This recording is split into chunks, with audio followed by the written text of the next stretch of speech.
Welcome everyone to the AEW Rewind Podcast. My name is Shawn Belong, I'm Justin Bradley.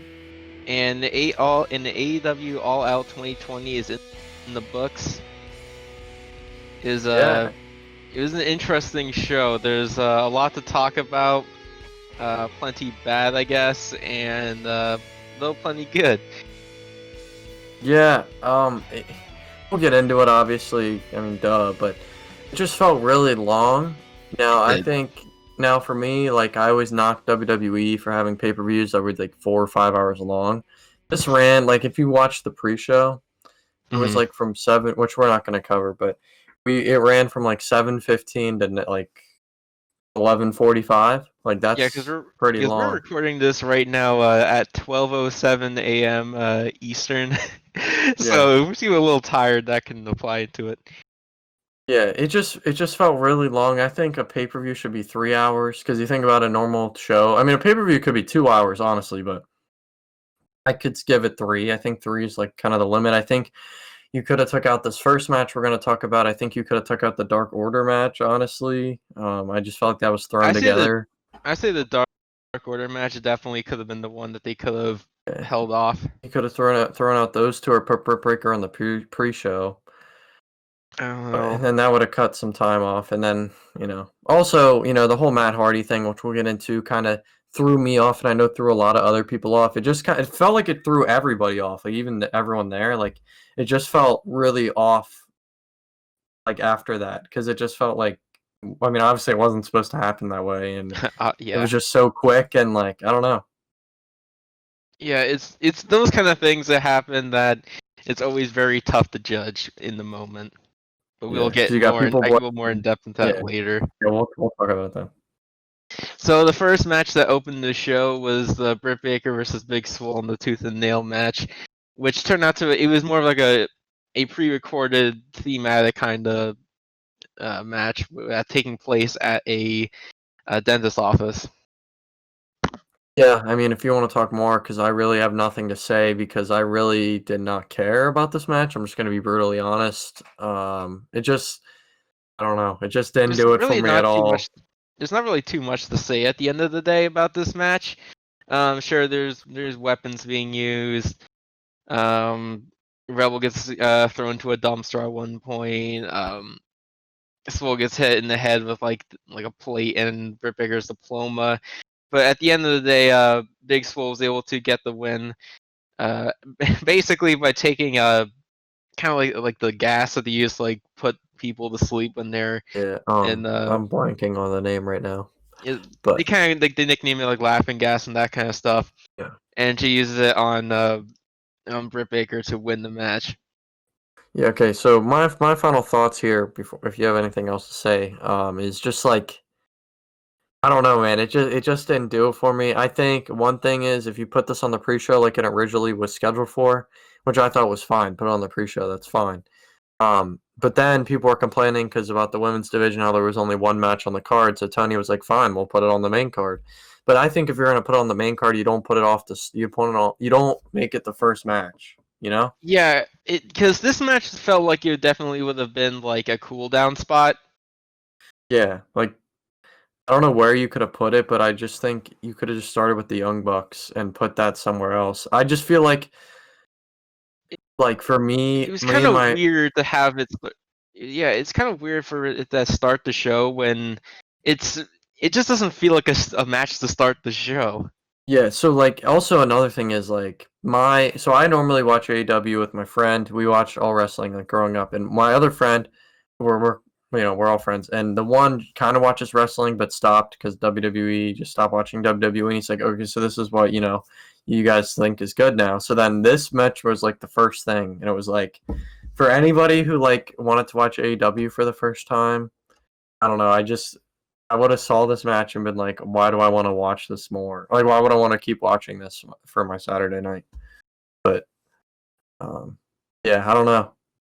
Yeah, I just didn't feel like it was the right place to put this match. Like you can have this match on the show, but I don't think this spot right here to open the show would have been a good way to do it. Maybe they could have had it after the Young Bucks match. I don't know. Yeah, because the Young Bucks match, which we'll get into great real Yeah, soon here, but that we was can get great. yeah we can get into it right now. We have after this the Young Bucks versus Jurassic Express. Which Yeah. I want to say right before we start talking about it. When did Marco Stunt get hurt? Because he came out and I think he had like a broken leg. So from what I think happened, he had a match with Jake Hager on Dark. I think I didn't. That's what I heard, and I mean, I saw they were and then I saw they were facing each other on Dark, and then I think I saw on Sammy's vlog something about it because I watch Sammy's vlog every week that he posts, and they're good friends on there. But I think Jake Hager hurt his leg, and you know how big Jake Hager is compared to him. I'm pretty sure it didn't take much to really hurt him, which is unfortunate. But they really kind of played this well, especially the super kick spot, which I loved. I popped for that. Yeah. When Matt super kicked him, I think it was Matt. Yeah, that was after like he kicked away his crutch and he just super kicked him. Yeah. Yeah, that was just funny, just seeing that happen. But overall, it was a good it was a really good match. It really did get over a bit more of the more aggressiveness that the Young Bucks have been starting to do. Makes you wonder if they're all, you know, going to the dark side or whatever you want to call it, heel. But you know, Matt and Nick were really toying with Jurassic Express the whole time. Oh yeah. Especially the one part in the match, Nick was like, "Hot tag me in, Jungle Boy, hot tag me in," or whoever it was, Luchasaurus. Like he was like on their side, and you know, Matt was just toying with Marco the whole time. Mm-hmm. It was just really. I always like the Bucks when they're heels, and I think same with Kenny Omega, which we'll get into. And I mean, they're great as faces, but they're even better as heels, and I really hope they make that full switch. Yeah, I'm currently kind of how like I'm still been thinking about where they're going right now because they showed like later in the show, which we'll talk about with the segment that they would have with Kenny Omega later. It's kind of like they're like stuck in the middle, being heel or being face, like they're conflicted. Yeah, it's just like they're just kind of in the tweener, or you know, not tweener, but you know, they're kind of just in that.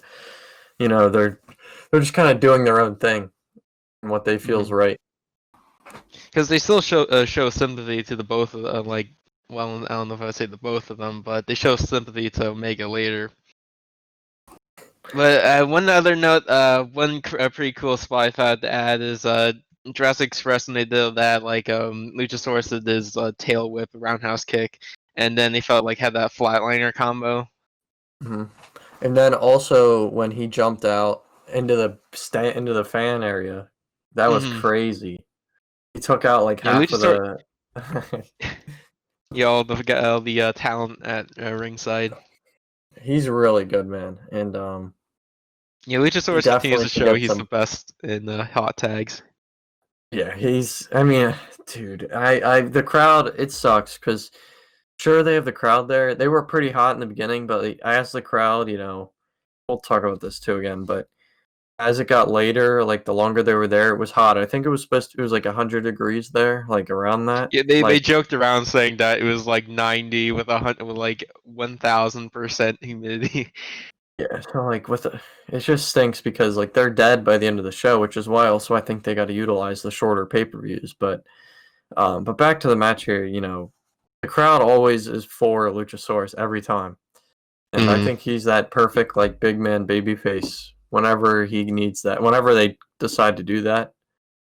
But yeah, he's incredible. Same with Jungle Boy. I mean, he's still so young; he has a lot to improve on. But yeah, also, I mean, they're really showing. Oh yeah, also they're really showing Jungle Boy because they're like at first he dodges the BTE trigger and he kicked out of a super kick party at one. Yeah, that was awesome. I'm happy they let him do that because it kind of showed everybody how like, you know, how much they think of him for him to do that, for letting him do that. So, but you know, these guys have always had chemistry so far because I mean they've had plenty of matches. Well, you know, not one-on-one like this or you know whatever, but they've had like 6-man tags or whatever, and you could tell the chemistry that they had, and I'm sure this isn't the last we'll see of these two. And yeah.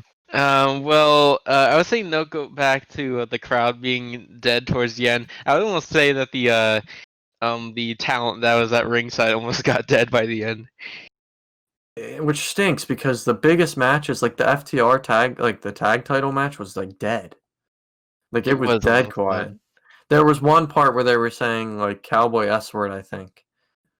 But Maybe. after that they stopped. It's either like they gotta mic the fans up louder or like they're just not chanting loud enough. And I think they just weren't I don't know. chanting loud enough the last night, or Yeah, tonight, I I don't guess. know how their mic setup is right now. Yeah. But of course, that the Young Bucks get the win in this match after the BTE trigger, and this gets followed up with the Casino Battle Royale. And Not here, which we'll talk about, but which made my night. It was kind of. I mean, I laughed. Me and my friends laughed at it, but who even started it? It was best friends. the first group was Trent, Christopher Daniels, Jake Hager, The Blade, and Ray Phoenix. Yeah, which was fine. Yeah, it's kind of hard to talk about this Battle Royal just for the sake that it's hard to talk about a match like this because there's so much just happening all at once.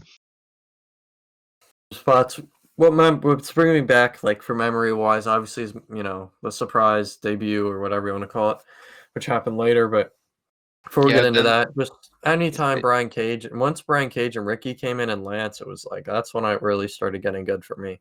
Yeah, that was some things to get because next group after them was Frankie Kazarian, Will Hobbs showed up in this match, who did pretty well in this because he actually got some eliminations. Chuck Taylor, Santana, and Ortiz, who they continue their story with one of the best friends. And then the next group after that was Billy. And Penta El Zero M is Pentagon, basically. That's the name that they have to call him now after we talked about last time how. Yeah, it wasn't too much of a surprise to me because I did kind of hear that name prior. I forgot like where, but maybe not. Then this is where Brian Cage comes in, and Ricky Starks and Darby Allin. Yeah, it was crazy. And then they did the Darby with the tax, and then the body bag spot. Yeah, that was just mean. That was awesome. That was I just love that. mean. And then Taz on commentary too, calling this thing, and he was like, "Oh no, Ricky, no, or no Brian Cage, no Cage." He was just like, it's just he's a funny heel. Like it just you can't help but laugh at him sometimes with the things he says.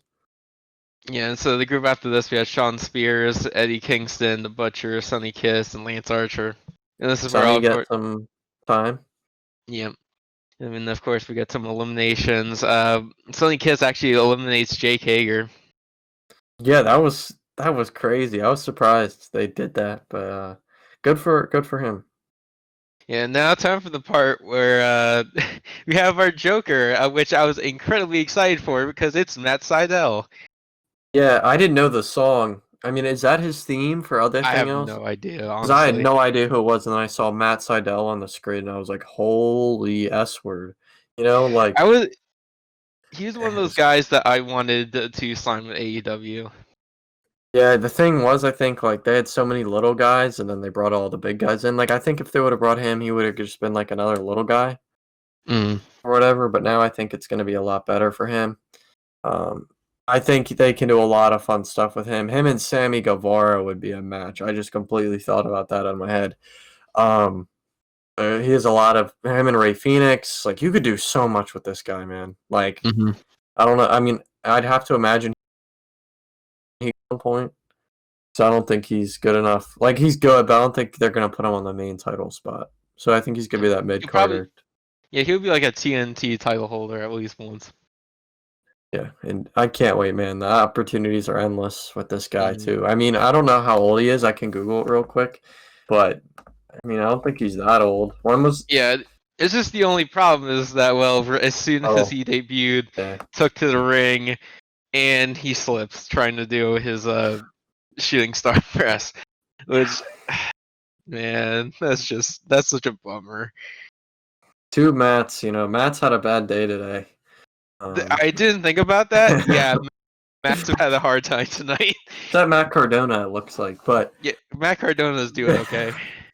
But yeah, man, I was like, holy crap, it's Matt Cardona. So I was sitting there with my friends. He gets to the top. I was like, oh, he's doing it. He's on the signature, and then he just does that. Luckily, he landed okay. Like that could have been really, really bad. Yeah, luckily he just landed on his back and not just like slip halfway neck or head, mid flip. Yeah, so Yeah.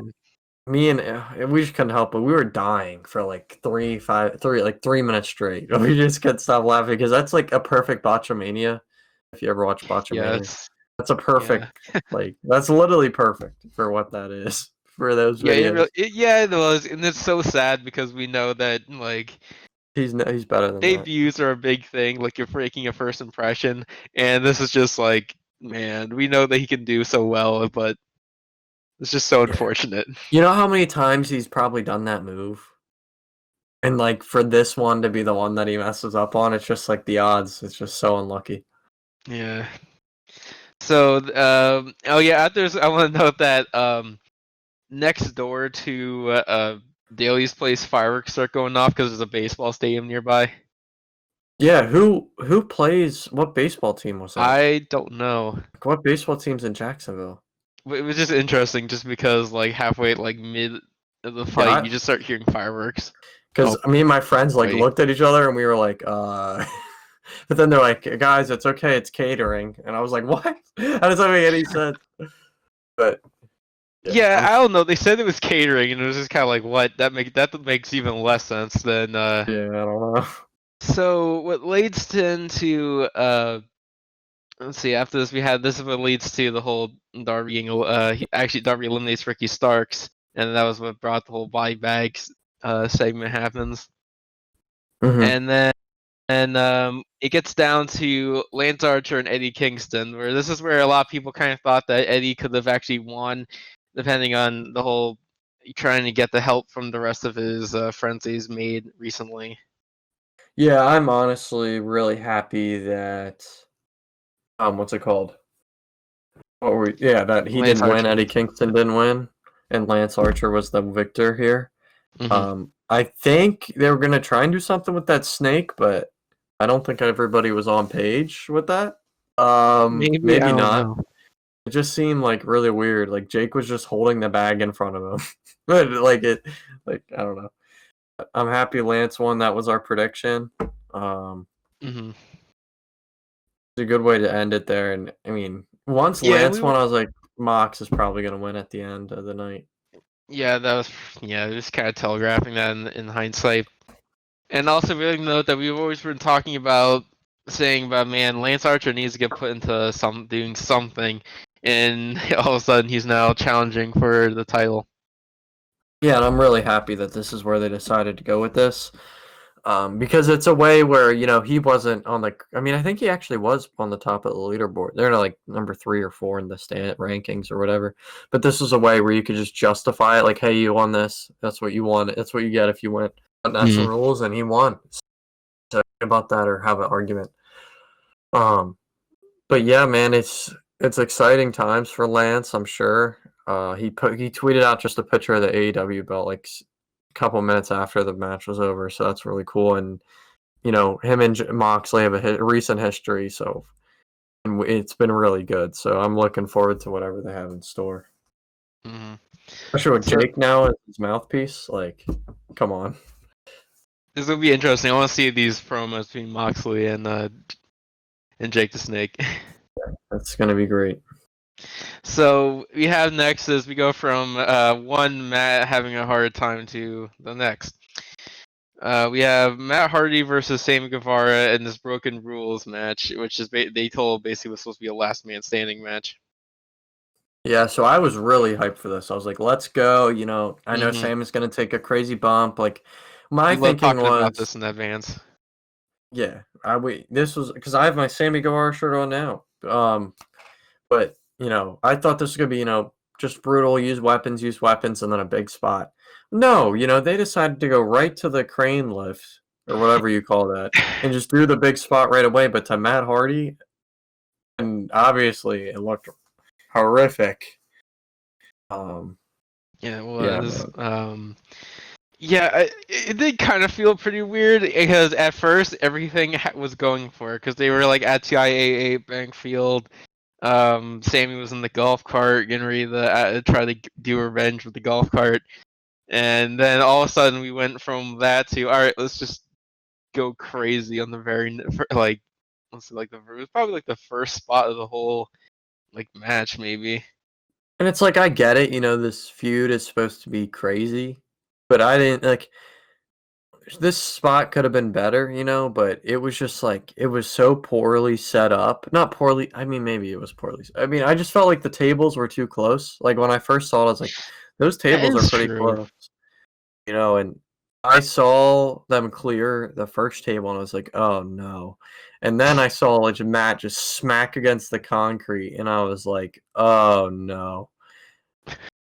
And then, Yeah, when eh, just from the start, I was like, I saw the scissor lift and I saw the chair and the tables. Yeah, I did have the feeling that it looked like it was just too short. Like well, the out of gap needed to be anybody, bigger. I thought Sammy was gonna go through it, not Matt Hardy. How old is he now? Like in his 40s? Like I don't know. Is he older I now? don't know. Like, dude, he could not like. Oh man, like for his age, he's 45. Like that's crazy for him to be doing that stuff. His wife was not happy on Twitter. I don't know if you saw that, but I heard about that.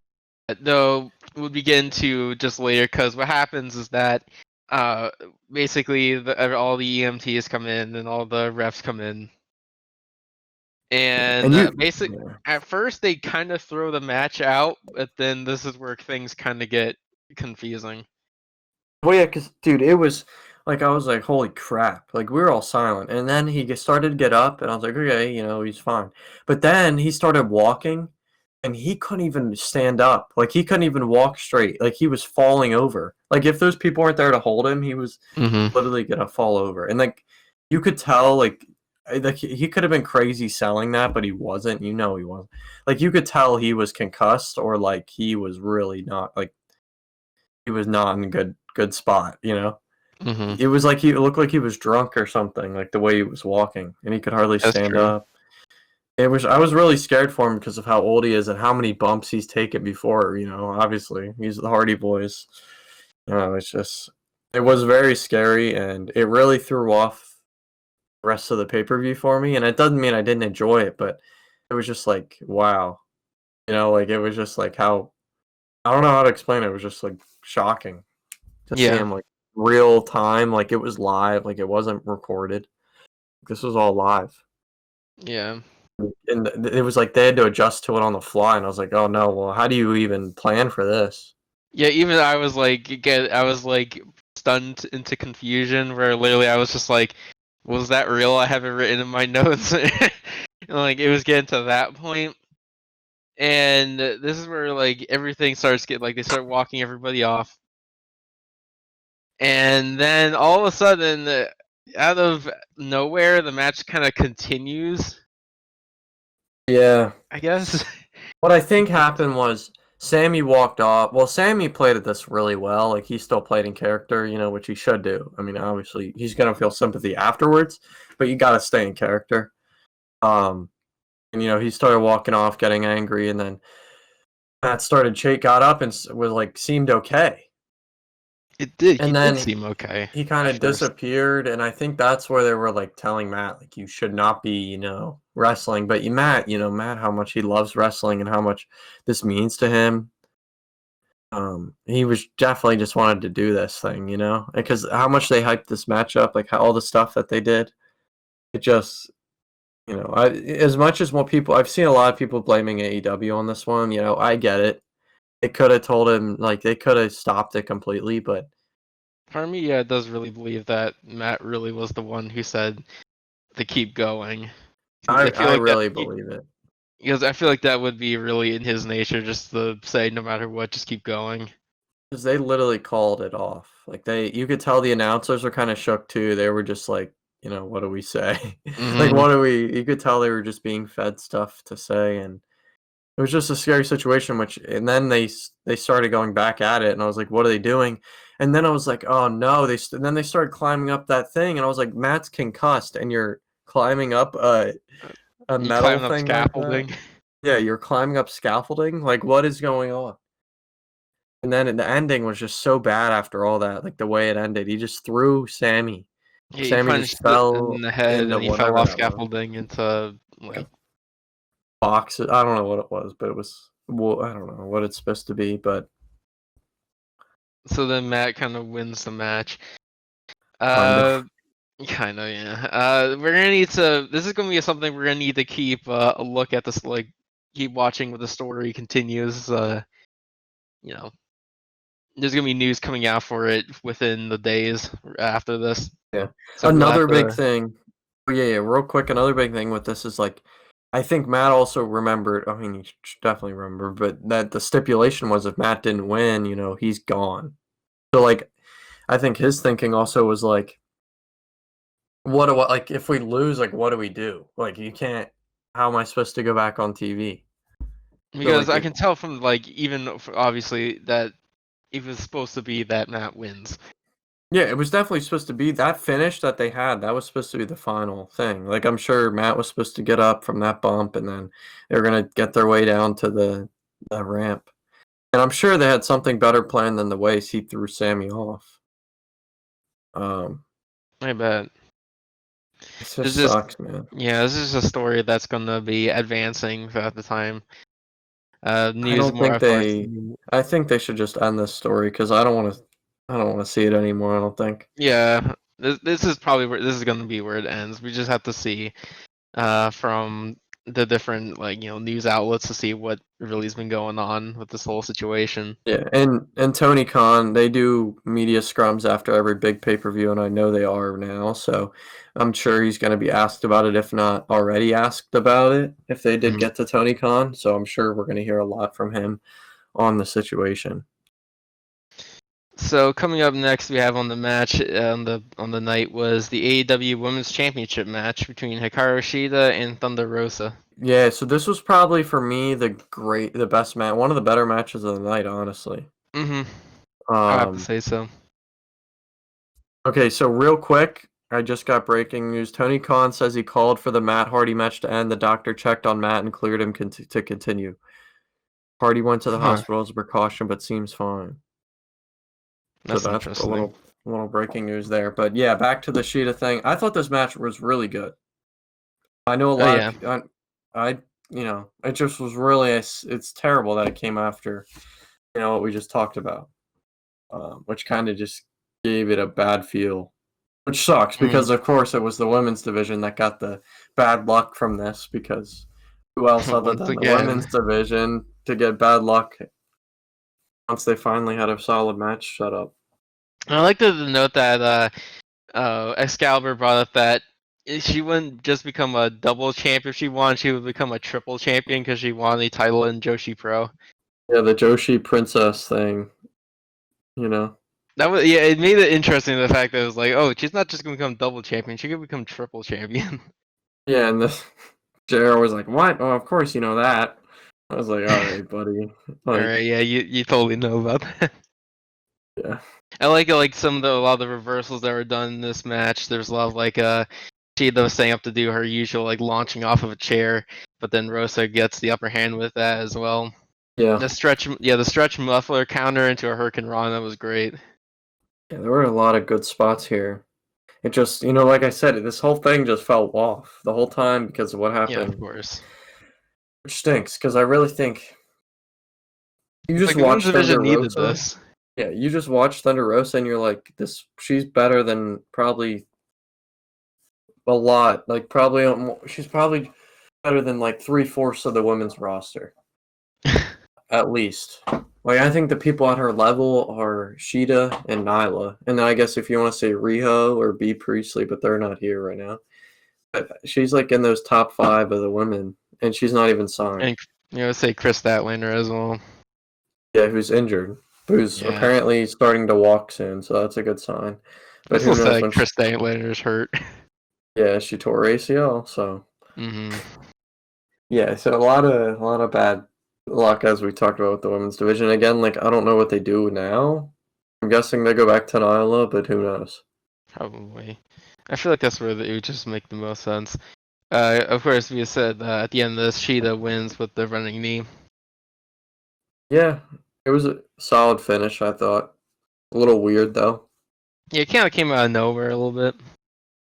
Yeah, but overall, I thought this one of the better matches. There were a lot of cool spots with, there was a part where she was just bending Shida's back, and then she was like smacking her head against the bottom rope, like bottom corner.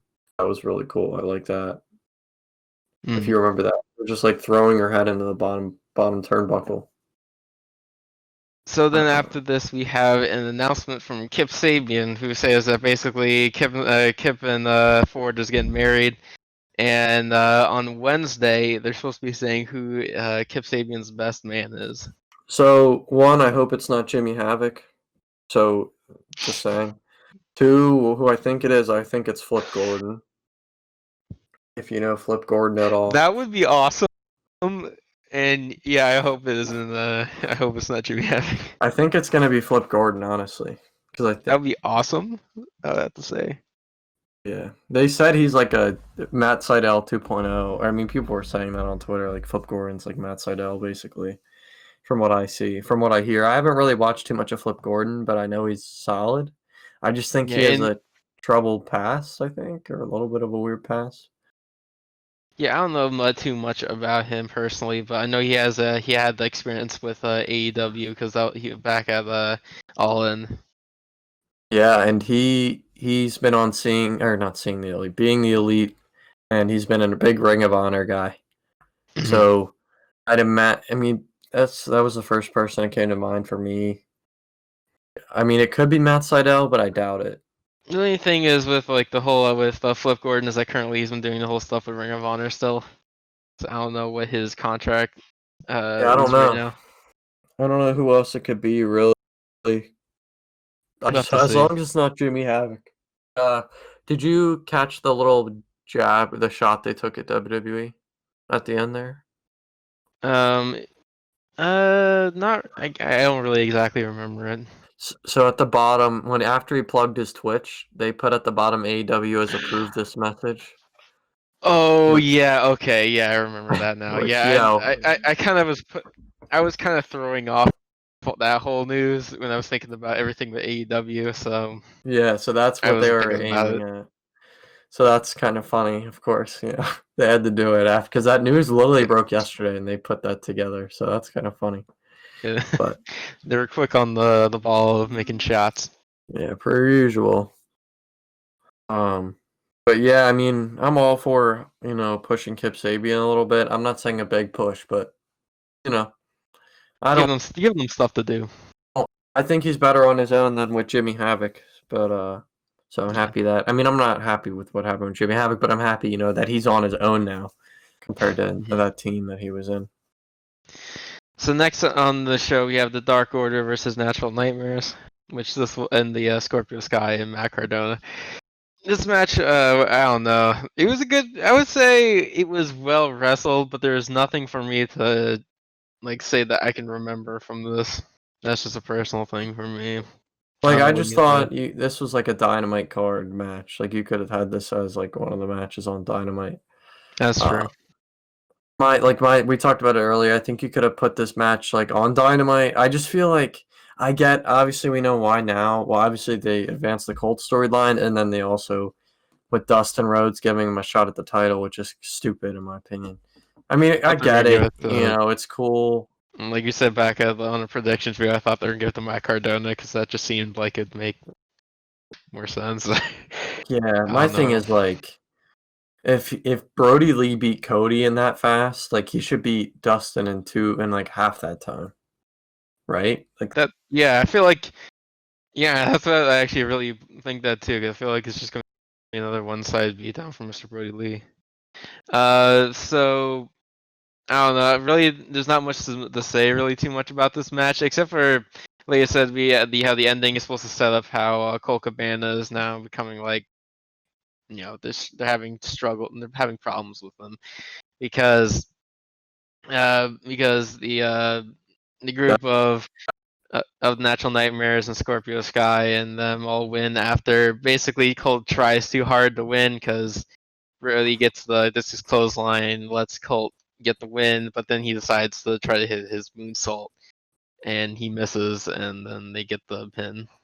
So after the Natural Nightmares and their company be the Dark Order They have the same. Also, they show like all the Mr. Brody Lee is starting to get mad at Colt and for losing the match, and but like all of them basically mad at them except for Evil Uno, which I thought was interesting. Yeah, I think because Evil Uno kind of felt for that guy felt for Colt because he's been in that situation before where he gets yelled at him, and all of them get yelled at. Mm-hmm. And I just think it was just all like he felt bad for him, and that's just all there was to it. I think Colt's time with the Dark Order is coming to an end. I don't know how it's gonna I believe end so too. yet, but that's how it is. I mean, we talked about it off recording, but the way that the Nightmare Family, it was just really corny. I know we're both sick and tired of the Nightmare Family. Yeah, this is what I was gonna say.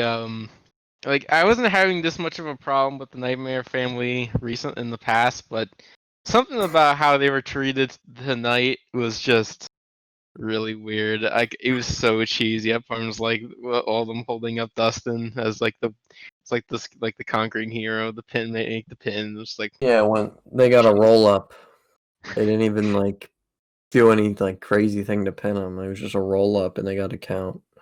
yeah, and it was basically all luck because they didn't think that Colt was just gonna, not finish the job. Yeah, and it's just like we talked about this too off camera, but it's just like when Cody's not there, like it doesn't seem important, and it's just like Dustin Rhodes, great guy, one of the best of all time, but it's just at this point in his career, he should not be wrestling consistently on Dynamite, excuse me, because you have a ton of young talent that you could be putting on the TV instead of him, and it's just like I feel like they're just wasting our time. Not wasting our time, that's kind of mean. That's kind of mean for me to say to Dustin, but it just feels like they could be using that time so much better with like building younger guys that they have.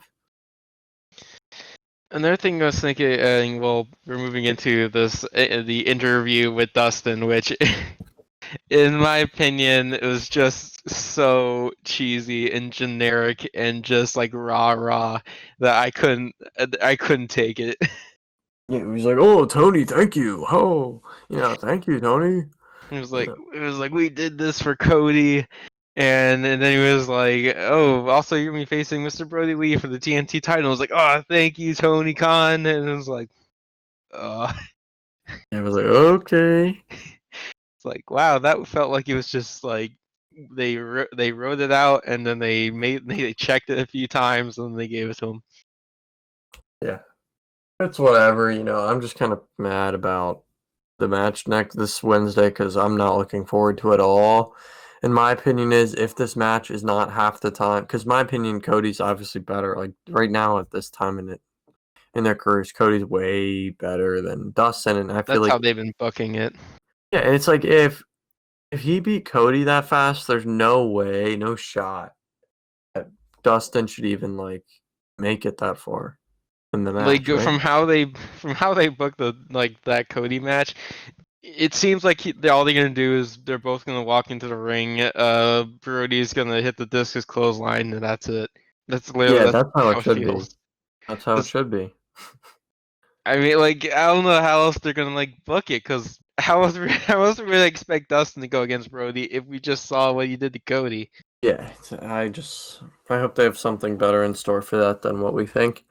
Uh, yeah, I mean, I don't know what else to say here. I mean, other than just like I'm tired of seeing Dustin on my TV, honestly, and it sucks to say that. So up next we have the AEW Tag Team Title match, where Kenny Omega and Hangman Adam Page defend against FTR. This was incredible, honestly. It just stinks that the crowd was dead by now and like shook up from the whole Matt Hardy thing, obviously. This was also the point where even I was starting to get a little tired. Yeah, that's why I said, like, dude, if you took out the Dark Order match and the Britt Baker thing, like, that's like 30 minutes of your time. Like, 30 minutes of our time that we could be, doing something else, So it's just like, I don't know. I'm sorry, I didn't know how to explain that there, but yeah, man, this match was incredible. The storytelling, the whole match was incredible. obviously we'll get into it, but they worked that. For Kenny, they were just taking Kenny out physically, and they were taking out Hangman mentally. They talked about it on commentary, and it was a really great wrestling storytelling, like in the ring. Yeah, the thing I like about it is, though, is that they didn't immediately talk about in commentary. They waited till like almost the match was over when they actually like brought up like, man, they really been taking out Omega physically, and it feels like they're just trying to take down Hangman mentally. I mean, if you really think about it, Kenny was in the ring a lot of the time. Like, Yeah, he that's was. the legal man. Mm-hmm. He was getting a lot of the beating. And also, though, no, right before the match started, Adam Page's graphic says, "I don't care what the graphic says anymore." I didn't even notice that. That was It really popped up funny. for a short second. It was just like, I don't care what the graphic says here anymore.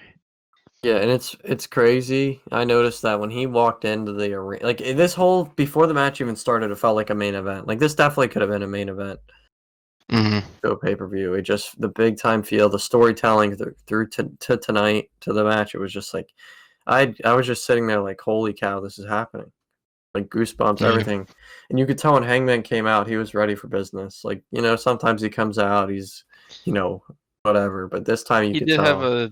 He did have a certain intensity that he doesn't usually have for any of his other matches. He didn't have pants. Like he had, I mean, I have to say pants on, but he had like, I don't know what kind of pants those were. They weren't normal, what he normally wears. Mm. It's the But, special stuff for the pay-per-view. and Kenny had the special tights on for the pay-per-view too, which were cool. But, it was great stuff. FTR are great. Tully's great. It was a lot of both of these working. teams just using classic moves back at each Yeah, other.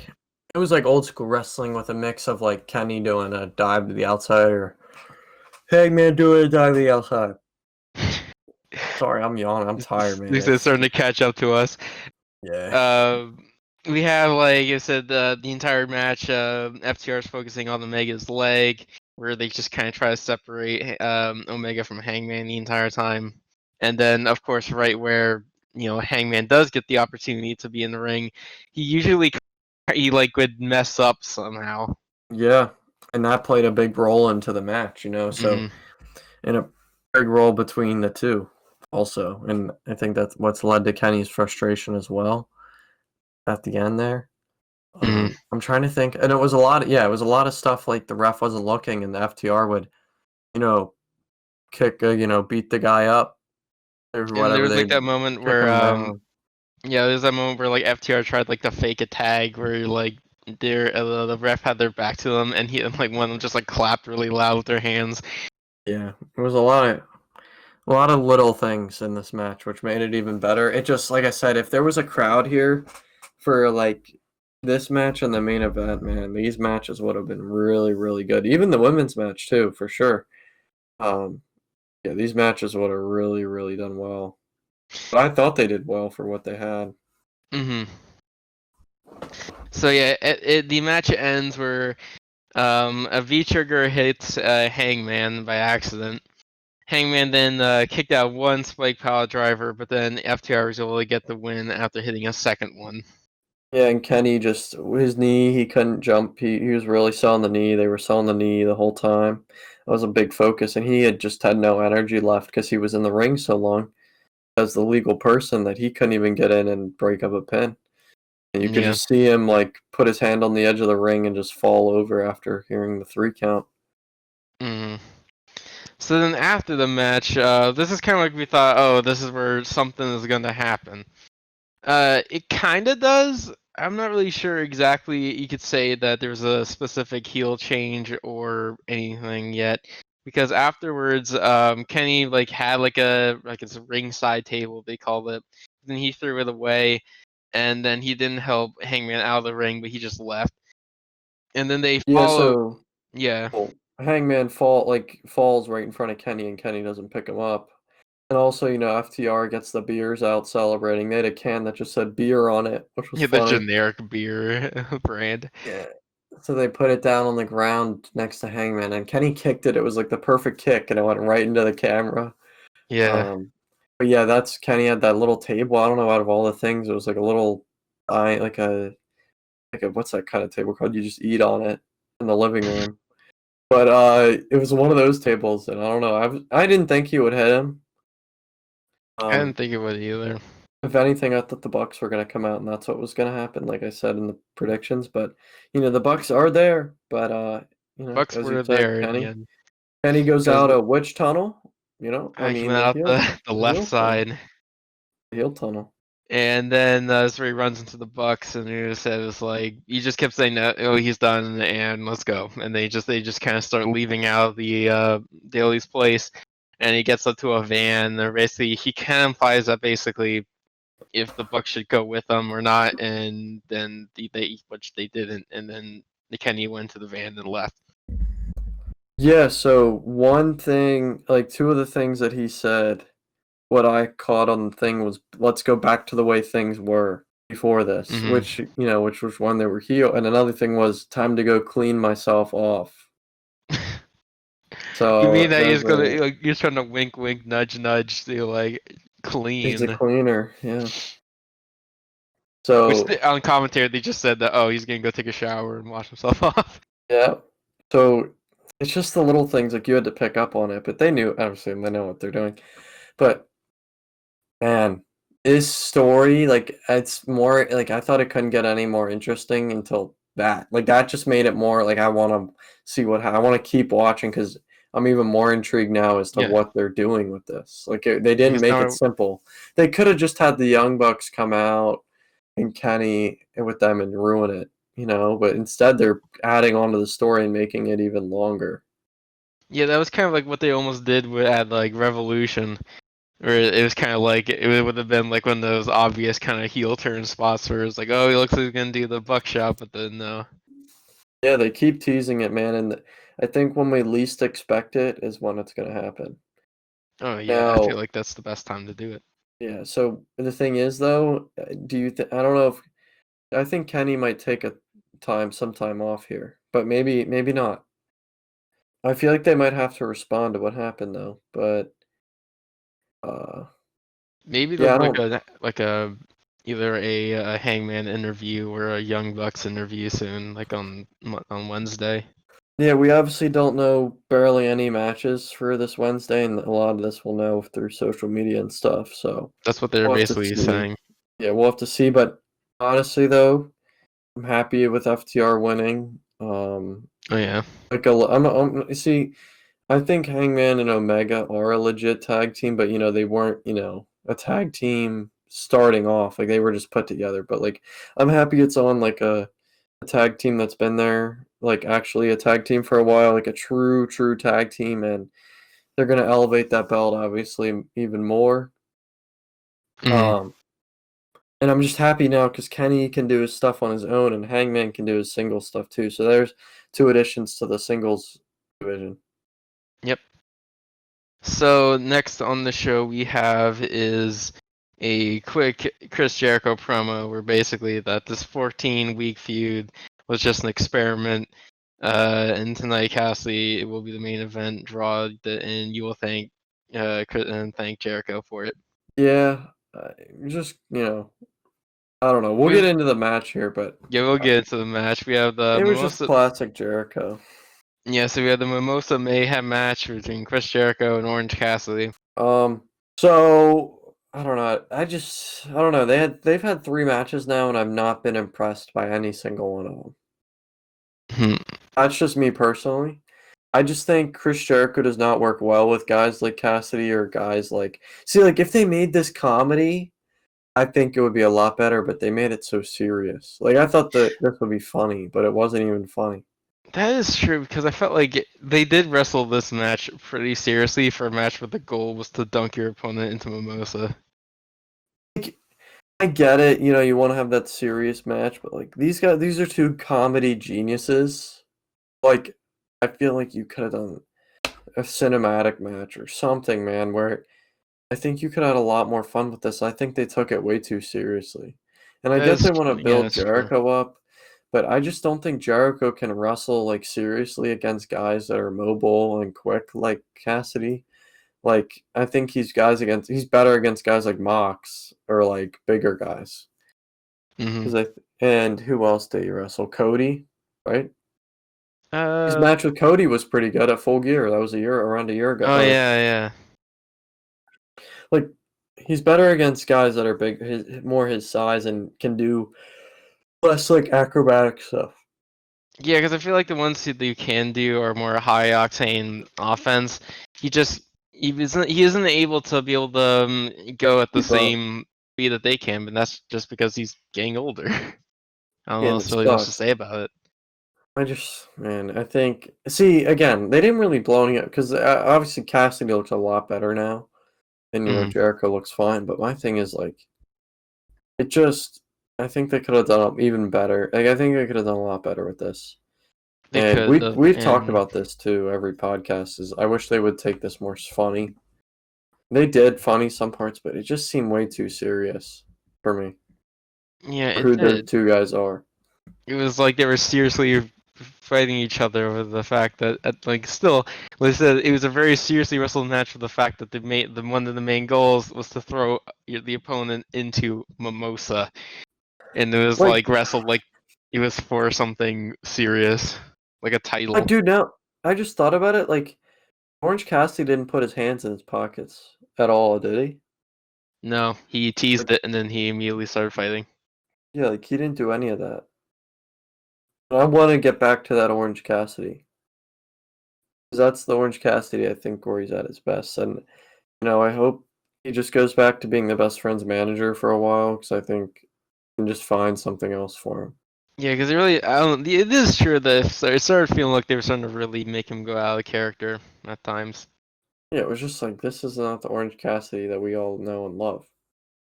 And I get it, you got to be serious at some points, but he was serious the whole match. Yeah, it was. There was no lazy kicks, no lazy dives and something. It's just no hands in his pockets, dives, or anything. And that's basically what helps make the character of Orange Cassidy special. And obviously, the crowd plays a big role, but you have a crowd that's already dead from half the show. There's only one match left after this match. So. This would have been the perfect time to do a comedy style match. Yeah, it would have been great, but it's whatever, man. They decided to go this way. I think Chris Jericho takes some time off. I think Cassidy even might take some time off, but I don't know. I don't know what you do with Cassidy now. Yeah, Cassidy's such a weird character to start taking him places because he doesn't really need titles or anything, so I don't know what to say.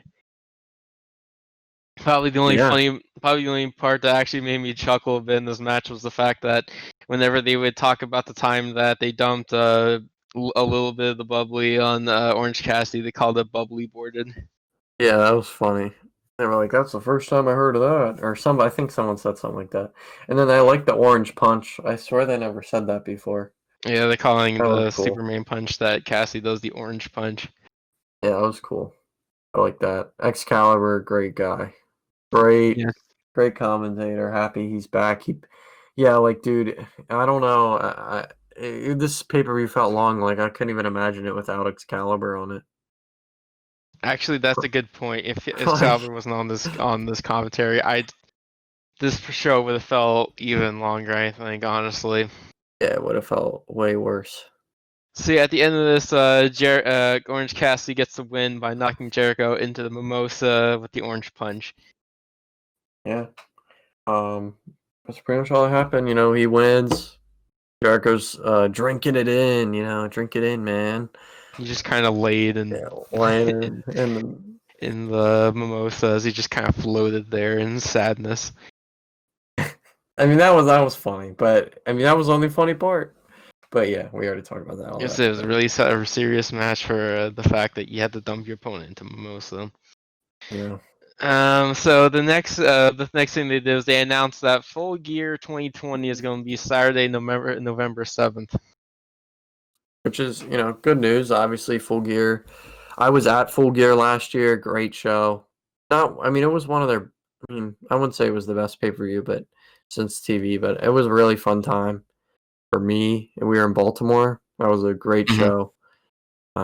It's unfortunate, obviously, as we all know by now, as how many months we're in this pandemic now, like 5-6 months now. Just crazy to even say. Well.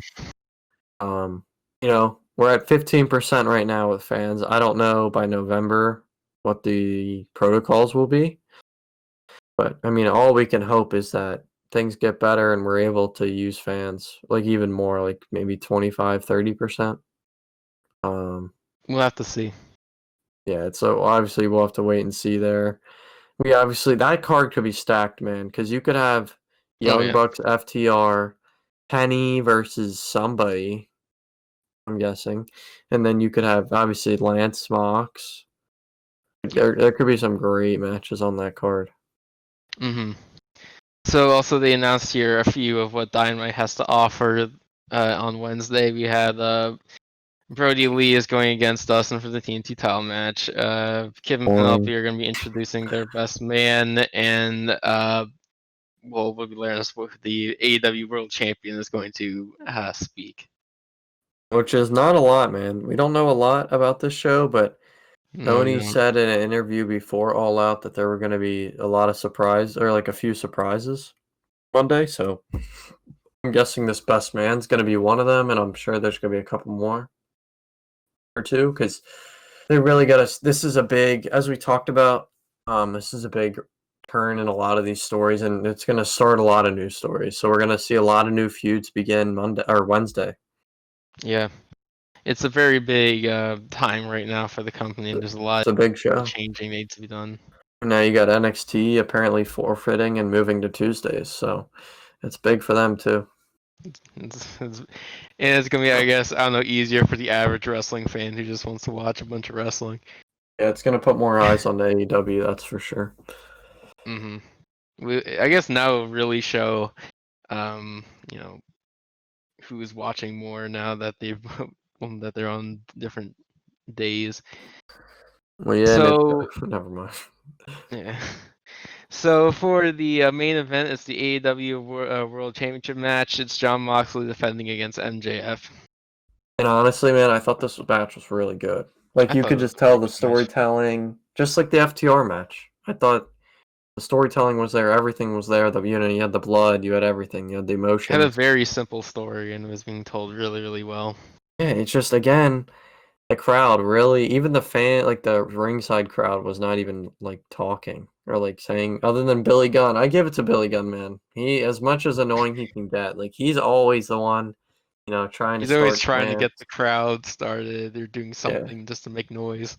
I'll give him that. But a lot of great spots here. It was a lot of just, MJF not wanting to wrestle outside the ring, which obviously is a smart tactic against Mox. That's really, and really early he said out loud, "Sorry, folks, you're getting wrestling tonight." It's just he came out with that coat on, like the pay-per-view coats he always gets.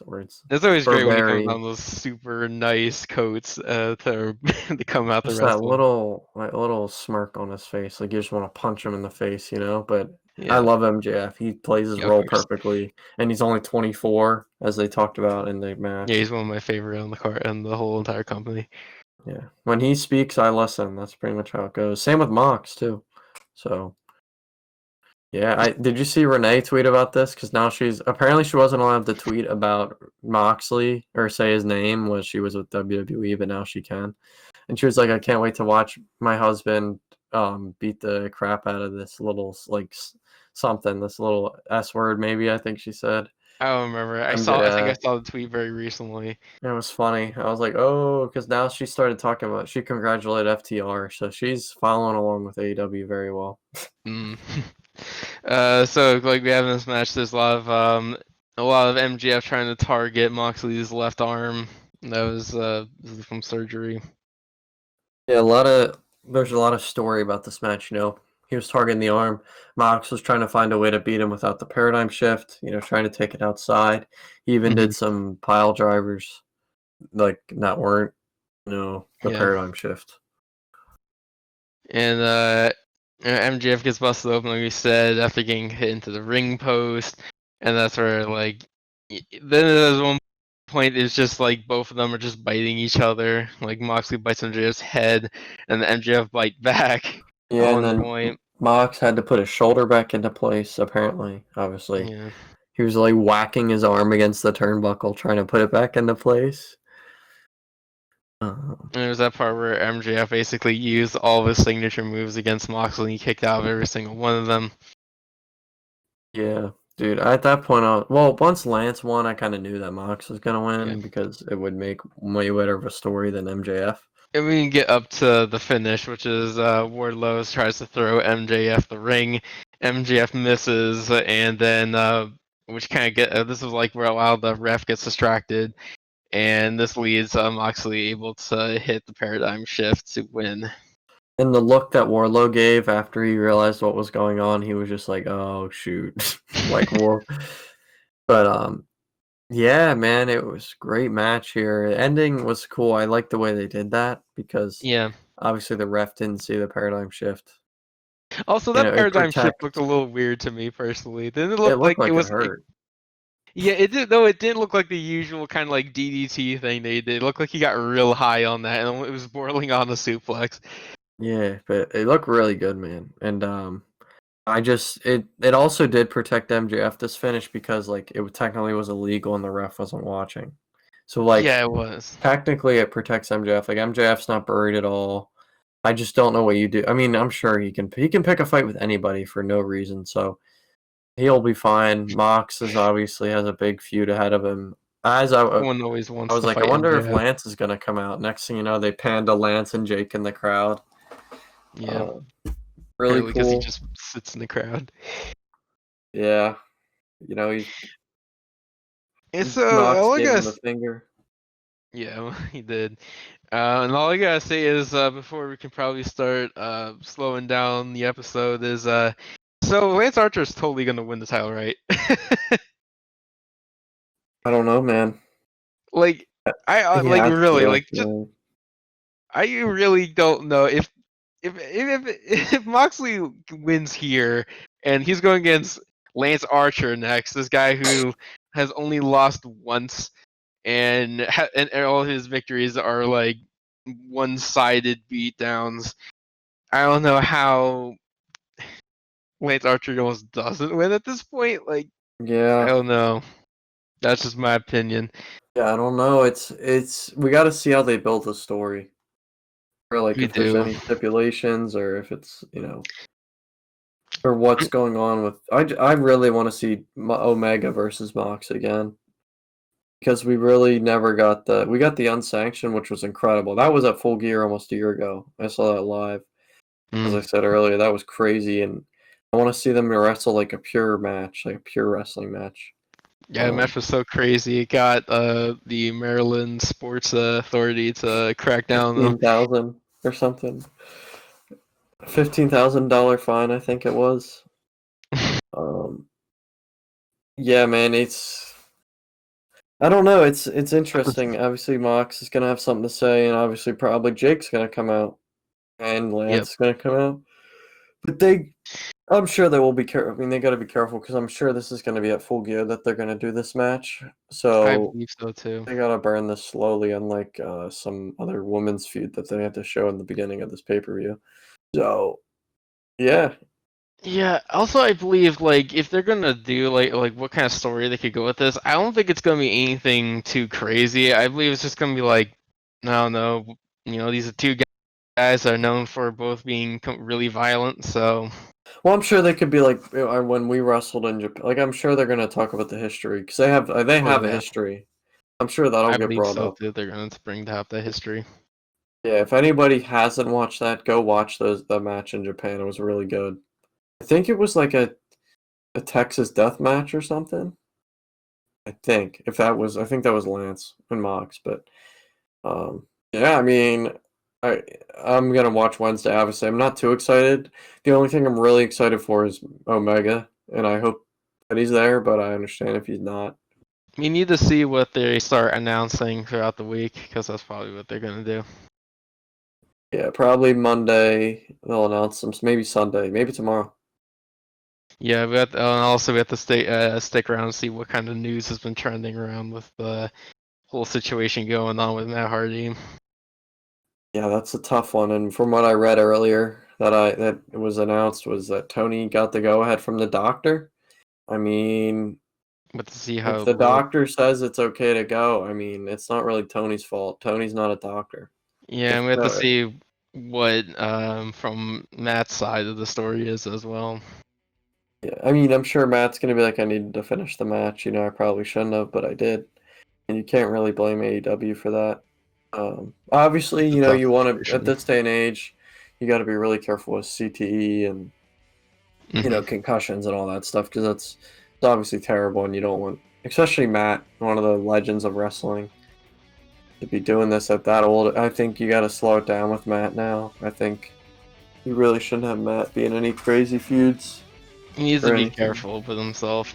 Yeah, it's definitely a downer note to kind of close the show on, but overall, it was a good episode, a good pay-per-view overall. Yeah, I mean, we talked about this, but I thought the pay-per-view was solid. I don't think it was their best pay-per. I think Double or Nothing was better, but again, Yeah, I think so too. that Matt Hardy thing really shook a lot of things up for the rest of the card. So I don't know. I don't think it was. I don't know if it was one of their worst pay-per-views, but I don't think it was the best one for sure. I don't think it was the best one at all, but I don't know if it was really that bad at all. Yeah. I just think, one thing, we talked about this, is slimming down on the hours of the pay-per-views. I wish it was like 3 hours, maybe 3.5 if you really want to push it. I get it, I watched the pre-show, which is on me, so that means that I watched it probably half an hour longer than some. You got to include the pre-show too when you think about it. Yep. But that's going to have to do it for this episode of the Rewind Podcast. My name is Shawn Long. And I'm Justin Bradley. Like I say, stay tuned for Thursday's episode after Dynamite.